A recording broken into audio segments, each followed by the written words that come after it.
কেন বিএনপি বা জামাতকে নিয়ে কিছু বলছে না শেখ হাসিনা? সম্প্রতি অনলাইনে দেয়া স্বৈরাচার শেখ হাসিনার বক্তব্য নিয়ে চলছে চুলচেরা বিশ্লেষণ। যে বক্তব্যের জেরে ধানমন্ডি ৩২ নম্বরের বাড়িসহ সারা দেশে আওয়ামী লীগের অনেক নেতার বাড়ি বুলডোজার দিয়ে ভেঙে ফেলা হয়। অনলাইনে দেয়া ওই বক্তব্যে শেখ হাসিনা বিএনপি বা জামাতকে কোনো দোষ দেয়নি।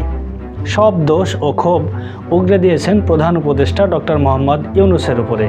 বিশ্লেষকরা অনেকেই মনে করছেন, আওয়ামী লীগকে যদি কেউ এখন প্রস্তাব দেয় যে ডক্টর ইউনূসকে হটিয়ে জামাতকে ক্ষমতায় বসানো হবে, আওয়ামী লীগ হয়তো আলহামদুলিল্লাহ পড়ে তৎক্ষণাৎ রাজি হয়ে যাবে, আর বিএনপিকে বসানোর প্রস্তাবে আরও বেশি খুশি হবে। কারণ তারা মনে করে আওয়ামী লীগের আসল জম ডক্টর মোহাম্মদ ইউনূস। এছাড়া সারা দেশে বেশ কিছু এলাকায় আওয়ামী লীগের নেতাকর্মীরা বিএনপি বা জামাতে যোগ দিয়েছেন।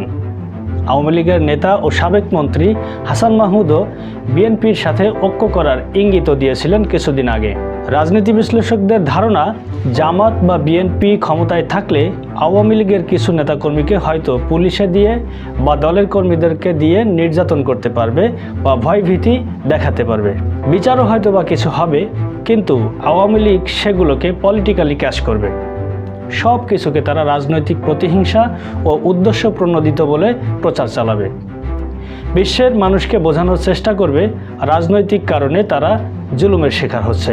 কিন্তু ডক্টর মোহাম্মদ ইউনূস আওয়ামী লীগকে শুধু রাজনৈতিকভাবেই না, একাডেমিক্যালি ধ্বংস করে ফেলবেন। ডক্টর ইউনূস যতদিন ক্ষমতায় থাকবেন, সারা বিশ্বের সরকারগুলো জানবে আওয়ামী লীগ কোনো পলিটিক্যাল পার্টি না, এইটা একটা ফ্যাসিজম। সবাই এটাকে তুলনা করবে হিটলার ও মুসোলিনির সাথে। বিশ্বের বড় বড় বিশ্ববিদ্যালয়ে স্বৈরাচার শেখ হাসিনার আমলে বাংলাদেশের এই ফ্যাসিবাদ ও গণহত্যা নিয়ে গবেষণা হবে। ডক্টর মোহাম্মদ ইউনূস বিশ্বের বিভিন্ন বিশ্ববিদ্যালয়কে আহ্বান জানিয়েছেন আওয়ামী লীগের এই ফ্যাসিবাদ নিয়ে গবেষণার জন্য। হয়তো এই দিন আর বেশি দূরে নয় যখন দেখা যাবে বিখ্যাত জার্নালগুলোতে আর্টিকেল লেখা হচ্ছে level of cruelty, A comparative study between Hasina, Hitler and Mussolini. অনেকেই ধারণা করছেন ডক্টর ইউনূস একাডেমিক্যালি আওয়ামী লীগকে যে গর্তে নিয়ে ফেলবেন, সেখান থেকে তাদের আর বেরিয়ে আসা সম্ভব হবে না। ডক্টর ইউনূস যতদিন আছেন, পৃথিবীর কোথাও আওয়ামী লীগের পক্ষে কারো কথা বলার সুযোগ হবে না।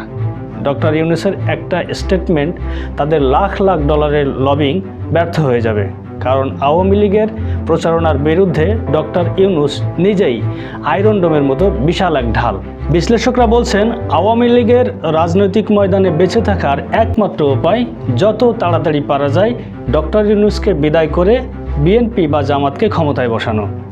এজন্যই তাদেরকে এখন বিএনপি বা জামাতের কারো বিরুদ্ধে অতটা সোচ্চার দেখা যায় না, যতটা তারা ইউনূসের ব্যাপারে উচ্চকণ্ঠ।